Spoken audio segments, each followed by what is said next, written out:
Mkurugenzi, my man, Mkurugenzi Minisodes. Na kabla sijaingia kwa hekaya leo, you know what we gotta do. Super customers of the week. Wewe, tukianza hapo unyo kwa unyo. Na jamaa anaitwa Edward Masharia. Wapi makofi ya Edward Masharia?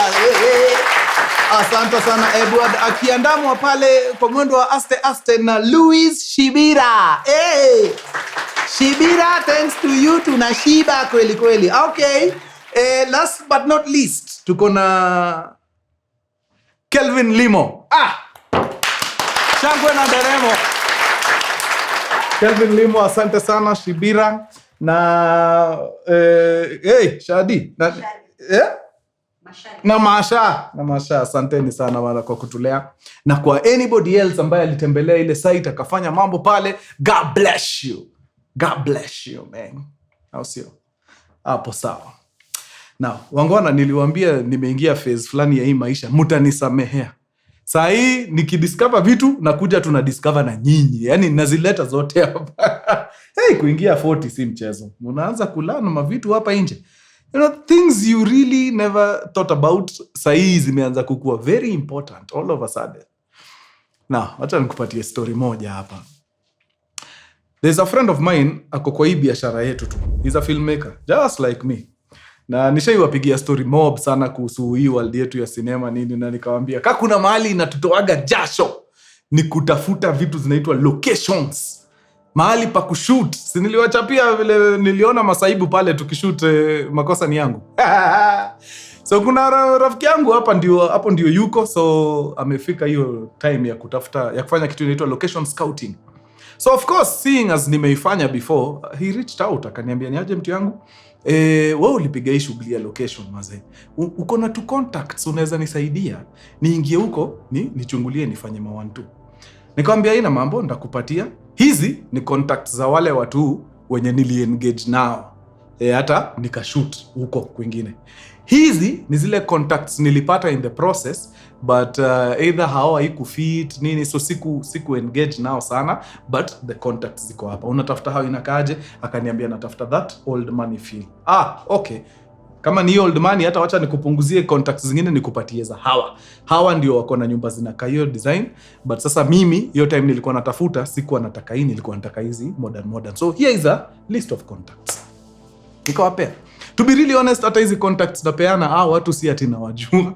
Ni ile tu kwa hiyo harakati mimi nikitafuta nilitumiwa contacts the same way. But sasa kwenda huko kufika kuona hao niko na si much, hata siku waste time nikimeet na wenyewe. So mimi nikafanya nini? Nikazidi. So huyu since hizo ndio anataka, I gave it to him. Now, jamaa akaenda. Akaona one of the reach out to one of the contacts hapo na waka agree. It was an elderly lady. Na akaenda akafika, akaona nyumba. Na it was exactly what he wanted. Old money feel, inakaa imezeka kidogo, lakini ukiangalia unaweza teluni mtu alikuwa kwa cheddars at some point. Unajua, you know what I mean? So it was perfect. Kabisa. Akaongea na mother, wakasikizana na kila kitu ikakuwa poa, mpaka akampatia shooting schedule. Kamwambia sasa this in your time ndakuwa na camp kushoot. So ndakuambia like 2 days, usually siwambia say 2 days in advance, just a reminder ni aje kesho kutwa we are coming, tuko crew ya watu XYZ, bas we kaa tu ukijua. Na waka-agree kila kitu safi. So the guy disappears for like a couple of weeks until ikafika ile wakati. Na since alikuwa amepromise mama like 2 days to the gig atamvutia, si ikabidi afanye hivyo. 2 days to the shoot, akachukua simu akavutia mother. Mother ashiki. Mama ashiki simu. Alipiga karibu the whole day. Sasa akashindwa maze, unajua tumepanga shoot ya hii wiki yote kwa huyu mama. Walai akituangusha, itakuwa mbaya. Hiyo siku ikapita. The next day, sasa hii ni ile do or die, sababu shoot sasa ni kesho yake. So hiyo siku ya pili akachukua simu tena. Anapiga, haishikwi. Maze kumenyamaza tu. So akajiambia naweza kaa hapa nikijaribu na hizi simu, alafu maze ikuwe mbaya. The best thing, wacha nitoke, niende kwa huyo madhe, ni knock mlango huko, nikimpata ni mshow. Time imefika, kesho tunakam kushoot. So akatoka kwa keja vizuri, akaingia gari yake safi straight mpaka location. Akaenda akafika, akanock mlango. Hii mlango haijafungwa kabisa, iko slightly ajar. So anaweza ona haijani. So akanock, asikii mtu akikuja, lakini akisikiza fiti. Kuna kama sauti ya mtu ni kama ana snore kwa umbali. Unajua si ile loud snore, kwa umbali tu. So akajiambia clearly kuna msee hapa ndani, but amelala ndio kwa maana anisikii.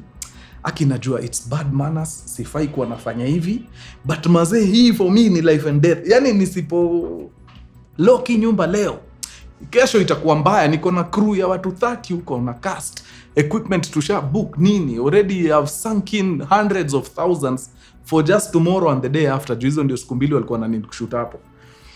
So akaamua acha niingie. Akaingia. So hiyo keja yao ukiingia kuna like a short corridor. Then after the short corridor it opens up now to actually side moja ni kama kuna stairs kana panda hapa kwa hii ni ya juu. Then ukiangalia hii side unacheki living room, alafu dining area iko somewhere huko. Anapata ule madhe ame slump kwa dining table. Amezima hapo. Yeye ndio kumbe alikuwa na ako kasno kambali anaisikia huko. So akaenda akamwamsha. Madhe anaamka, she is so weak. Mpaka ujamaa akajiuliza Jesus Christ, sasa kama singekuja hapa ingekuaje? So akamwamsha akamzabari, shosho, ni mimi, tuliongea na wewe a couple of weeks ago, nikakwambia nitakukumbusha juu ya shoot 2 days before. Jana nimekupigia the whole day sikupati. Leo nikaamua wacha nikuje nikuone. Maaze shosho akamfungukia akamwambia, pole yake mjukuu wangu, sijakuwa nikisikia vizuri. Actually I am on medication. Na ni kama kuna medication nimegonga imeniendea vibaya, lakini ukweli wa mambo si ati imeniendea vibaya sababu dawa yenyewe ni mbaya, hapana. Hiyo dawa inataka niikule, nimeze wakati nishakula. But ukweli wa mambo my son, sijakutana na chakula ya maana kutoka juzi. Na ilibidi tu nimeze hii dawa juu nimeandikiwa, but hata kitu kidogo ya kuuma sijapata. Akashindwa, why? Kwa nini haujapata? Akamwambia mazee vile mambo haijamuendea fiti, amekuwa akistruggle for the longest. Hata hizi pesa za watu wanamuitiaga za shoot although hazikuji sana, ndio pesa amekuwa akisurvive nazo. Hana any form of income at her old age. Ako na watoto 2. Hao watoto ni walevi chakari. Walifika mahali hata hawakujagi kumuona. Juu hata hao wenyewe mahali wako maisha zao zimewalemea. Like wako vibaya, wako vizii. So yeye ako tu hapo ana survive na nguvu za Mola. Hana design nyingine ya make a living. So akipata hizi shughuli za shoot hizo ndio zimekuwa zikinini. Sasa ile pesa ya mwisho alishika ni ile pesa alipatiwa na huyu mtu as down payment months ago. Na yani amefika mahali ni kama hata brain anachanganyikiwa. Haikumhit umse mwenye anafaa kamkushoot alinipatia down payment. Si hata ni msuke tu aniongeze kitu kidogo. At least nipate ya chakula ama kitu. Alijiwekea tu shida zake hapo. Karibu wa dead hapo sababu ya kukula chakula. I mean kumeza dawa bila chakula. Yani uboy wangu alinipigia hiyo story, sijaisikia story heartbreaking hivyo. How is it that when mtu mpaka una own mansion lakini umetandika design hata pesa ya chakula hauna? Extremely heartbreaking. Now this is the second time nasikia similar, although this second one haikuwa mbaya sana kama ya Umadhe. Nishaikutana na a former member of parliament. Sitasema ni wapi juu bado wako alive. So huyu jamaa alikuwa ni wale pia walikuwa na assets, alijenga hao moja ya kimataifa. Hiyo kitu iko na sijui 10 bedrooms. Wacha nikuambie vile watu wa constituency yake waliamua yeye ni one term, aliona fire. Hivyo ndio insurance ilikatika ya health. Juu unajua ukiwa mbunge hapo hao ndio wanakulipia. Kumbe hakuwa na hustle zingine, hata sielewi hao. Juu ndio ukuwe na pesa enough ya kukuingiza MP, you must have been doing something. So inakujaje ati works ya MP kikatika una kitu. So basically alikula ngori sana. By the time ilikuwa 10 years post ye kutoka job, hakuna shida yako ameona hii Nairobi. So the only thing huyu jamaa alikuwa amebaki nayo ni hiyo mansion big, hiyo ya bedroom 10. In fact hata ndio tukutane ni juu hiyo mansion waga a certain time of the year, wakati vijana wanaendaga ile kitu, hiyo hawa yake waga inatumika kuhouse hao vijana juu wakishaenda hilo kamambo, si unajua lazima wapigwe ma teachings nini. So watu hutumia hiyo hawa yake. But for some reason hiyo season ikishaisha, juu kids wanakuaga pale for like 2 weeks, hakuna mtu ubodha na hiyo nyumba tena until mwisho wa mwaka. But yenyewe if you really think about it, nani yako na UC ya 10 bedrooms hapa tao? So utakaa hapo na hiyo keja yako hivyo. Maze tuliongea naye, tulika naye chini for like 2 hours. Akinichapia tu vile yani maisha imemkimbiza design deadly juu watu wanakumbuka, especially his peers, wanakumbuka he was a member of parliament. So uboy hafai kuwa ana struggle. Una struggle aje na wewe ni mtu ulikuwa MP? But yeye mwenyewe anasema jo pesa inaweza mchenga deadly. Yani zile mara kabisa hivi amebakisha tu kidogo, amwe you know what, I'm old lakini mimi niko tayari hata kufagia lami mara mob. Jumaze hana edi. Wangwana wacheni ni waambie, sababu mimi nishafika hiyo point saa hii ya uzee. Niko ile point yenyewe na feel sina ile nguvu nilikuwa nayo nikiwa 25 26 nikikimbia hii town nikiandika shows 4 episodes sijui 2 kwa siku. Sasa hiyo nguvu sina. Bra, nisipojipanga nikizeeka, what happens? Mtasemaga tu huku nje na Mkuru mazee, yani namchachia na vile alitutesa enzi zake. Na vile amnaga huruma. Mtanipanguza kwa hizi social media ze? Hapana. No, not me. Hiyo naye nifanyiki. So nikaamua kupiga deep dive research. In fact, at some point kama wewe ni mtu unakuaga frequent kwa mtandao, kuna time nilieka ka post hapo, sijui ikawa watu waliona. Nikiuliza, manze watu wangapi waga tunajali sana juu ya stories za pension na vitu kama hizo. Yani tutaishi aje after tumefika hiyo point yenye hatuwezi fanya kazi. Kuna watu especially young people waga mnafikiria sana juu ya vitu kama pension na nini. Wangwana amufikiri juu ya pension. By then niliangalia zile response zote zilikam. Watu wanapiga hizi savings za kawaida, nini kadogo pale, investment kiasi ya MMF. Hakuna msi anajali juu ya huko mwisho. Kumbe huko mwisho ndio tunafaa kuwa tunajali. Juu huko mwisho ndio wewe hauna nguvu lakini mahitaji bado ziko. You must eat, lazima operate 1-2-1-2. So hiyo pesa unatoa wapi kama hakuna kazi unafanya na hakuna income? Mtu yangu ilibidi niingie research hapo quick fast, haraka faster. Hata nikauliza wasee hapo kwa mtandao, ikifika hizi mambo za pension ni kina nani ndio waga wa deadly. So of course kuna ile ya gava.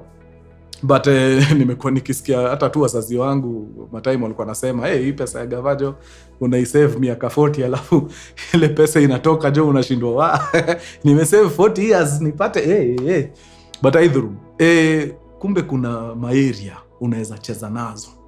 Na one ambayo ilikuja top on the list, hii ilisuggestiwa na like 80% of the people I asked, ni kampani inaitwa Sanlam Alliance. So mimi kusikia Sanlam Alliance nikasema wacha nikule deep dive, niende niangalie huko nijua ni kina nani wanafanyaga shughuli gani. Guys, there is a reason why Sanlam Alliance walikuwa hapo 80%.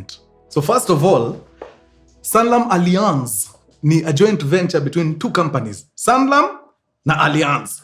Tuanze na Sanlam. Sanlam is a South African company ambayo imekuwa around for 107 years. 107. Na unajua hizi ndio vitu mimi waga naangaliaga kwanza kampuni imekuwa around for how long. Mtu amekuwa around for 107 years, tusidanganyane. Huyo ni mtu amesha make mistakes zote kwa hii maisha amemaliza. Alright? 107 years. Wako na presence in 26 countries in Africa. They are the biggest insurance company on the continent. Haya, twende kwa Alliance. Alliance ndio the biggest insurance company globally, with a presence in how many? 70 countries. Wamekuwa around for 133 years. Guys, ilikuwa imebaki tu kidogo wa insure Jesus. Yani 133. So Sanlam Alliance wako na a combined experience, total combined experience of 240 years. Unacheza na watu waliinsure Titanic waliinsure. Hatari. Hizi movie za James Bond zenye mlikuwa mnaziona za hiyo enzi, mnafikiria nani alikuwa anainsure hizo movie? Yani they have been around, you know? So any organization inakupatia vitu mbili, inakupatia global standards, at the same time inakupatia local expertise. Bra, that's a lethal combination. Lethal. Fire. So nikaingia huko ndani nione, okay, sitaki kusota after nimezeeka. Ni products gani hapa zinaweza nisaidia nianze mapema kuchangamka. I still have around 20 years to retirement. Yeah, so kuingia pale nikadiscover kwanza insurance waga imegawanishwa mara mbili. Kuna kuwaga na acha twende na Sanlam Alliance. Sanlam Alliance iko na Sanlam Alliance Life na Sanlam Alliance General. Sasa huku kwa General ndio unapata kawaida motor insurance, home insurance, personal accident iko hapo, SMEs. We kwanza kama una run SME mtu yangu na hauna insurance, una risk. Wacha tu nikuambie ukweli. Vitu ufanyika mtu yangu. Flooding tu itokee mahali ama moto ikuje ichome kila kitu. Hauna insurance, utafurahia. Kidogo wagondi wamekuja, wameingia, wamevuruga equipment yako yote. Na hiyo equipment ndio unatumia kufanya utafurahia. Kidogo Gen Z wameamua kaende sana. Ndio hiyo maandamano. Kidogo riots. Biashara yako imevurugwa. Hamkuona biashara zikivurugwa town? Mtu yangu kama una hiyo insurance, utafurahia. So kama una run SME tafadhali, hii ni kitu unafaa kwa una consider.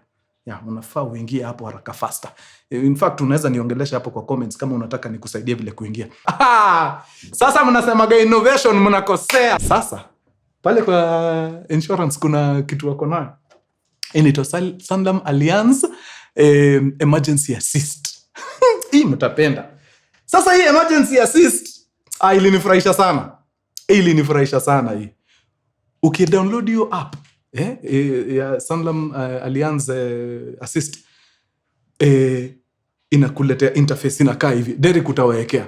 So hii anytime uko na ngori ya medical ama uko na ngori ya security ama uko na ngori ya roadside rescue, unahitaji rescue, all you do ni kugonga tu ako ka button. Ukigonga tu hiyo button tu hivi, poop, within seconds kuna mtu ashaanza kurespond. Ni aje mtu yangu uko sawa? Manze niko na BMW yangu imekwama kwa highway. Tunasikiaga hizo sana. Wacha tukam. Saa hiyo. Security ukinotice unaenda shughuli zako na nika kuna mtu una suspect na kufuata, gonga tu hiyo button immediately. So kitu ina happen ni kuna wako na naweza waita partners all over. So ukipiga hiyo panic button inaangalia gani nani yako karibu. Tuseme ugongea security. Kama maybe Securex ni siko sure kama Securex ni one of their partners, but just in case wakiwa hapo karibu wanachangamka na wanakam mpaka mahali huko. Wanakuzaniaje uko sawa ni nini? Nani anakufuata ni huyu. Okay, tuko na wewe usiogope. Wanakufikisha mpaka mahali unafaa ufike. Bas. Accident imekuwa penia nini, unagonga tu button, ambulance. Madakika wako hapo. And the beauty about it ni saa zingine unapata hata siwe uko kwa ngori. Uko kwa barabara, ngori imehapenia mtu pale. Haujui kufanya nini. Hapo unagonga tu, watakam wamshughulikie hata kama si yeye ndio mwenye si yeye ndio mwenye hii policy, watamshughulikia yeye. Basi as long as ashughulikiwe, kumalizana si watamalizania mbele, but ameshughulikiwa. Innovation what a one, but again you can't expect any less for company imekuwa around for 240 years. Anyway, hizo ni kukusho tu general ina entail nini. Sasa huku kwa life kuna product moja ili ni bamba deadly sana. Kuna product inaitwa Akiba Plus. Hii mtu yangu kama we ni mtu unapanga kuzeeka, tafadhali hii ni yako. Kama unapanga kukua hapa after 50s 60s, hii ni yako mtu yangu. Now Akiba Plus hii in fact nataka nitumie one of my crew members hapa. Alan ndo zako wapi? Alan wewe ndio mdogo kwa hii crew. Nataka tu tupange na wewe maisha. So this is it's an individual pension plan yenye inakusaidia kupanga mambo yako ya uzeeni. The thing about hii Akiba Plus, it's very flexible. Hakuna mtu anakuwekea bunduki kwa kichwa. Wewe uko na full control ya vile unataka kusave pesa yako. Ukisikia umekazwa kidogo hii mwezi kidogo uwezi, sawa, wacha. But ile wakati pia umeonekaniwa unajaza hapo, sababu hii pesa si ya mtu mwingine, ni wewe. Itakuja kusaidia wapi in future. Plus companies zimekuwa hapa tangu 240 years of experience. Kuna a safer place ya kuweka hiyo pesa kweli isipokuwa hao bas. So it's very safe. Now kuna link nimeweka hapa kwa description. Hebu gonga hiyo link. Nataka tu calculate. Wewe unaweza jicalculatea mambo yako, but mimi nikiwa hapa set nataka ni calculatea Alan ndio Gen Z wetu wa set. Alan sasa yuko 22. So when kuzaliwa ni 2004. 203. Nikimaliza nikiwa form 3. Okay. Nice. Okay. Link nimewekea hapo tu click. Acha mimi ni click yangu. Derek, hii kitu naonyesha kwa screen, weka kwa screen. Haya, wacha ni click yangu. Very nice. Umenirushia. Asante. Okay. We have clicked. Okay. So tumeclick link, tuko ndani. Haya. Phone number. Wacha niweke yangu tu for now, but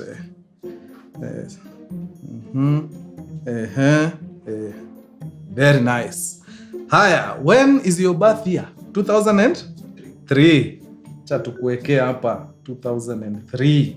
Very nice. Mwezi? Mei. Yes.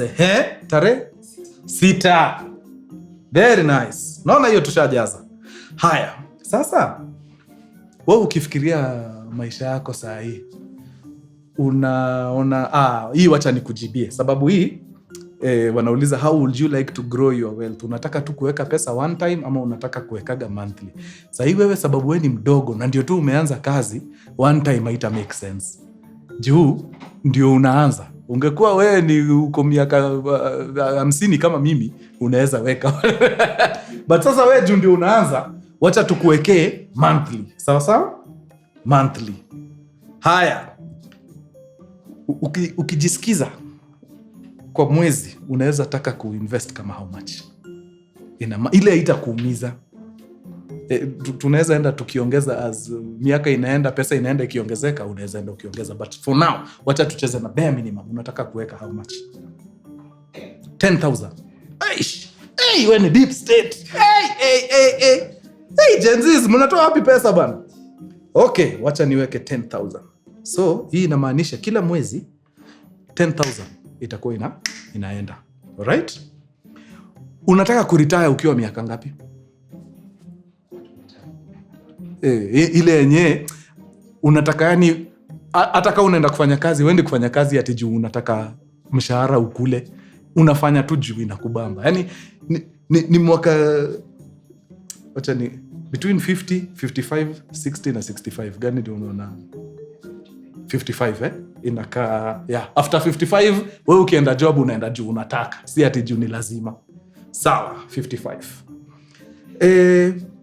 Sasa wewe, how is your risk appetite? Unataka ile safe kabisa, sure bet, ile lower percentage ni kuambia hii pesa yako itagrow na 5%, ama wewe ni mtu risk appetite yako iko hapa katikati, moderate, tucheze na 8%, ama wewe ni mtu uko na risk appetite hatari, uko willing kupiga risk, tukuwekee percentage ya 12%. Hii ni ile rate pesa yako ina grow.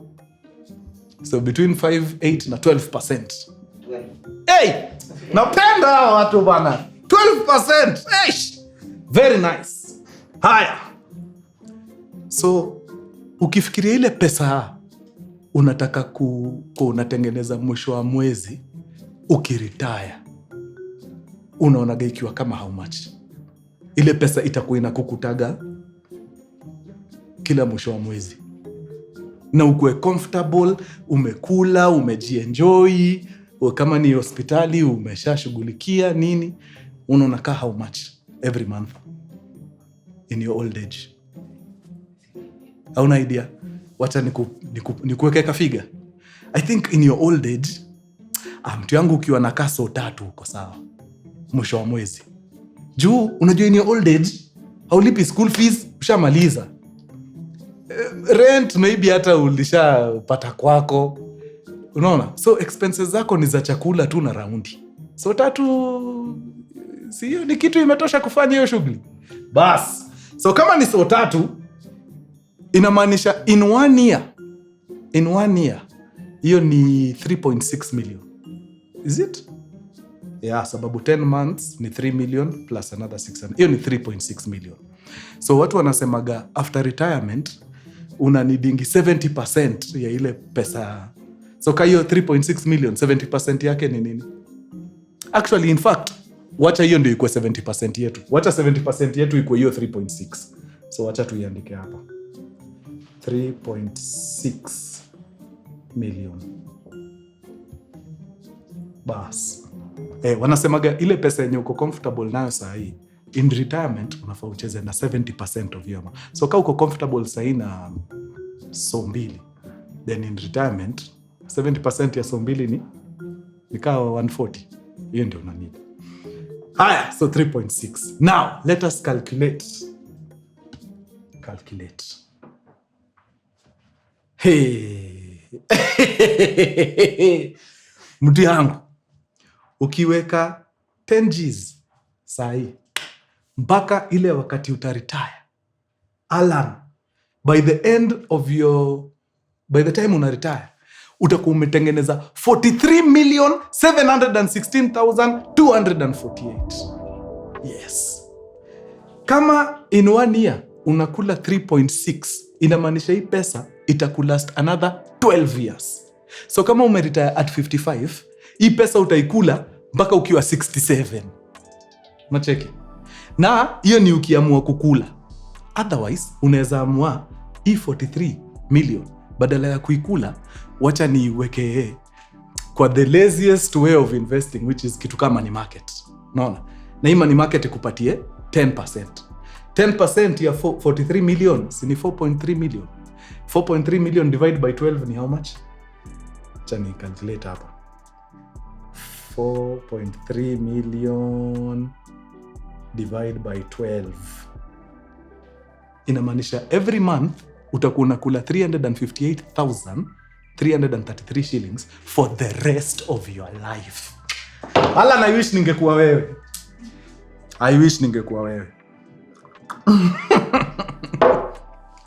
Wewe kusave tu 10 Gs every month, unaweza jipata umefika mahali una earn 358,000 for the rest of your life. Na ukidedi, your principal ya 43 million shillings inaenda kwa watoto wako. Sasa nikiwa miaka 22 kama wewe, badala nifanye hizi vitu, nilikuwa huko nachora matatu kwa karatasi za college. Wangwana, nimewachanua. Mi hiyo story ya huyo mama ilinipatia trauma. Mi si imagine hata mama yangu mzazi akiishi maisha kama hiyo, ama baba yangu after kufanya kazi hizo miaka zote, alafu unakuja kukula shida to the extent that unakosa mpaka chakula na uko ndani ya mansion. Hiyo ndio wanaitaga asset rich, cash poor. Bad place to be in. Hapo ndio unapataga mtu ameuza hiyo mansion pesa ingine ya upuzi sana. Na hiyo pesa ikiisha sasa ni hivyo. Hauna fallback plan, imeisha. Bas, wangwana, nawawekea links 2 hapa kwa description. Ya kwanza ni hiyo ya Alliance General, Sanlam Alliance General. Hiyo story ya SMEs tumeongea iko hapo. Kama wewe ni mtu una run business, hebu gonga hiyo link. Angalia products zinaweza kusaidia hapo kwa biashara yako, usiumie hapa bure na tuko. Gonga hiyo link. Alafu watu wangu wa Akiba Plus, nimewekea link pale. Gonga hiyo link, calculate bana mambo yako ya maisha ya uzeeni. Mkisikia mko na nguvu pia mturushie hizo mafigures hapo kwa comments. Hata sisi tushangae. Tutasikia fiti. Kama wewe ni mdogo, the time to start is now. Anza saa hii, doesn't matter. You might be 20, 21. Anza.